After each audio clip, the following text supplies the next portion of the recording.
Kasaragod MDMA കേസിൽ ലഹരി മരുന്ന് പിടികൂടുമ്പോൾ സീഷർ മഹസർ സാക്ഷികളായി ഒപ്പുവെച്ചത് യൂത്ത് കോൺഗ്രസ് നേതാക്കൾ.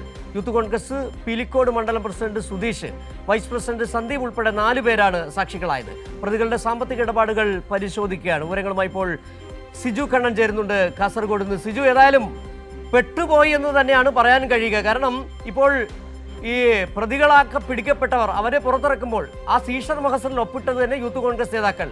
ഒരു സംഘടന അപ്പാടെ ഒരു ലഹരി മരുന്ന് ഇടപാടിൽ പെടുന്നു എന്നുള്ളതാണ് ഈ വിവരങ്ങൾ പുറത്തു വരുമ്പോൾ നമുക്ക് മനസ്സിലാക്കാൻ കഴിയുന്നത്. ഇപ്പോൾ ഏറ്റവും സിജു തന്നെ നൽകുന്ന വിവരങ്ങൾ അനുസരിച്ച് 55 ലക്ഷം രൂപയുടെ ഇടപാട് ഒരു ഘട്ടത്തിൽ മാത്രം നടത്തിയതെന്നാണ് മനസ്സിലാക്കാൻ കഴിയുന്നത്. എന്താണ് ഇതുമായി ബന്ധപ്പെട്ട് ആരൊക്കെയാണ് യൂത്ത് കോൺഗ്രസിന്റെ നേതാക്കൾ ഈ സീഷർ മഹസറിൽ ഒപ്പിട്ടവർ?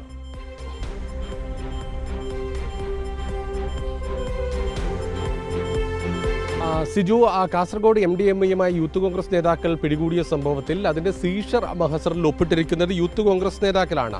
യൂത്ത് കോൺഗ്രസ് നേതാക്കൾ തന്നെയാണ് ഇതുമായി ബന്ധപ്പെട്ട് ചന്തേര പോലീസ് സ്റ്റേഷന് മുന്നിൽ നിന്നുള്ള ഫോട്ടോ പുറത്തുവിട്ടത്. യൂത്ത് കോൺഗ്രസ് പിലിക്കോട് മണ്ഡലം പ്രസിഡന്റ് സുധീഷ്, അതോടൊപ്പം തന്നെ വൈസ് പ്രസിഡന്റ് സന്ദീപ്, ഇവർക്കൊപ്പം ഉണ്ടായിരുന്നത് യൂത്ത് കോൺഗ്രസ് നേതാക്കളായ അഡ്വക്കേറ്റ് നവനീത് ചന്ദ്രൻ, M രഞ്ജിത്ത് എന്നിവരാണ്. ഇവരാണ് ഈ സീഷർ മഹസർ സാക്ഷികളായി ഒപ്പിട്ടതിന് ശേഷം പിന്നീടാണ് ഘട്ടം ഘട്ടമായി ഈ വിവരങ്ങളെല്ലാം തന്നെ പുറത്തു വരുന്നത്. പിടിയിലായത് ഇവരെക്കാൾ വലിയ പുലിയാണ് ഒരു യൂത്ത് കോൺഗ്രസിന്റെ സജീവ നേതാവ്, അതോടൊപ്പം തന്നെ VD സതീശന്റെ സോഷ്യൽ മീഡിയ കോർഡിനേറ്ററാണ് എന്നുൾപ്പെടെയുള്ള കാര്യങ്ങളിൽ വ്യക്തത വരുന്നത്. ഏതായാലും ഇതുമായി ബന്ധപ്പെട്ട് ദുരൂഹതയുണ്ടെന്ന് ആരോപിച്ചുകൊണ്ട് DYFI നിലവിൽ ഇതുമായി ബന്ധപ്പെട്ട് രംഗത്ത് വന്നിട്ടുണ്ട്.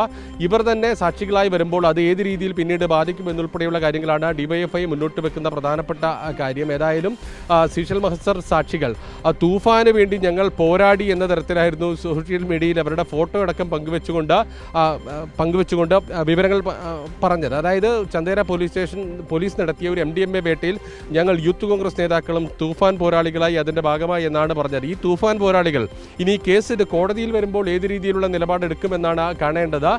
സീഷർ മഹസർ സാക്ഷികളാണ് ഇവർ.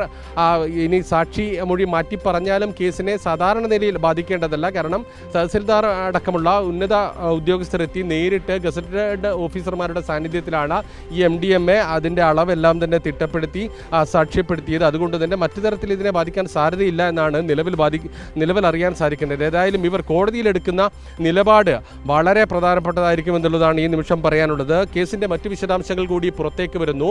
ഇവർക്ക് യൂത്ത് കോൺഗ്രസ് നേതാക്കൾ ഉൾപ്പെട്ട അടക്കമുള്ള പ്രതികൾക്ക് ബാംഗ്ലൂരുവിൽ നിന്നടക്കം ഈ MDMA എത്തിച്ചു നൽകിയതിന് പിന്നിൽ കാസർഗോട്ടെ ഒരു പ്രധാന കക്ഷിയുണ്ടെന്നാണ് മനസ്സിലാക്കുന്നത്. കാസർഗോഡ് അമ്പലത്തറ പോലീസ് സ്റ്റേഷൻ പരിധിയിൽ വരുന്ന ഇയാൾ ബാംഗ്ലൂരു കേന്ദ്രീകരിച്ച് MDMA വ്യാപകമായി കേരളത്തിലേക്ക് എത്തിക്കുന്നയാളാണ്.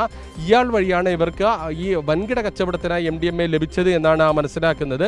ഈ അമ്പലത്തറ സ്വദേശിയായ ആൾ വൻകിട കച്ചവടക്കാർക്ക്, മൊത്ത കച്ചവടക്കാർക്ക് മാത്രമാണ് MDMA എത്തിച്ച് നൽകുന്നത് എന്നുള്ളതാണ് പ്രധാനപ്പെട്ട കാര്യം. ജയിലിൽ നിന്ന് നേരത്തെ സൂചിപ്പിച്ചിരുന്നു സൈനുൽ ആബിദീൻ നിരവധി സൈബർ തട്ടിപ്പ് കേസിൽ പ്രതിയാണ്. ജയിലിൽ കിടക്കുമ്പോഴാണ് ഈ അമ്പലത്തറ സ്വദേശിയുമായി പരിചയത്തിലാവുന്നത്. ആ പരിചയം വെച്ചാണ് ഇവർ ഈ വൻകിട കച്ചവടം, അതായത് മൊത്ത വ്യാപാരം കേരളത്തിൽ MDMAയുടെ ഏറ്റെടുത്തിരിക്കുന്നത്. യൂത്ത് കോൺഗ്രസിന്റെ രാഷ്ട്രീയ സ്വാധീനമെല്ലാം ഉപയോഗിച്ചുകൊണ്ടാണ് ഈ മൊത്ത കച്ചവടം നടക്കുന്നത് എന്ന് കഴിഞ്ഞ ദിവസങ്ങളിൽ വ്യക്തമായതാണ്. ഇവരുടെ സാമ്പത്തിക ഇടപാടുകൾ പരിശോധിക്കുമ്പോൾ മനസ്സിലാകുന്നത് അടുത്തിടെ തന്നെ ഇവർ 4 ബാങ്ക് അക്കൗണ്ടുകളിലേക്ക്, ബാംഗ്ലൂർ സ്വദേശികളായവരുടെ ബാങ്ക് അക്കൗണ്ടുകളിലേക്ക് 53 ലക്ഷം രൂപ കൈമാറിയിട്ടുണ്ട് എന്നാണ്. വലിയ തുകയാണ് 53 ലക്ഷം രൂപ കൈമാറുക എന്ന് പറയുമ്പോൾ. ഞാൻ നേരത്തെ സൂചിപ്പിച്ചിരുന്നു കഴിഞ്ഞ ദിവസങ്ങളിൽ 1 ഗ്രാമിന് 900 എന്ന നിലയിൽ കണക്കാക്കി കഴിഞ്ഞാൽ കിലോ കണക്കിന് MDMA അവർ കേരളത്തിലേക്ക് എത്തിച്ചിട്ടുണ്ട് എന്നുള്ളതാണ്. ഈ അമ്പലത്തറ സ്വദേശിയുടെ കാരിയർമാരാണ് കേരളത്തിലേക്ക് എത്തിക്കുന്നത്. കഴിഞ്ഞ ദിവസം ഒരു റിയ എന്ന യുവതിയുടെ പേര് നമ്മൾ പുറത്തുവിട്ടിരുന്നു.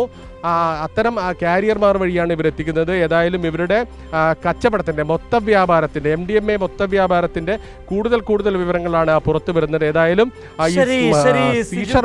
കാസർഗോഡ് നിന്നുള്ള വിവരങ്ങൾ നൽകിയത്. ഏതായാലും MDMA കേസിൽ കൂടുതൽ വിവരങ്ങൾ പുറത്തു വരുമ്പോൾ യൂത്ത് കോൺഗ്രസ് എന്ന് പറയുന്ന സംഘടന തന്നെ പ്രതിക്കൂട്ടിലേക്ക് പോകുന്നു. ഈ MDMA കേസിലെ പ്രതികളെ പിടികൂടുമ്പോൾ അതിന്റെ സീഷർ മഹസർ സാക്ഷികളായത് യൂത്ത് കോൺഗ്രസ് നേതാക്കൾ തന്നെയാണ്.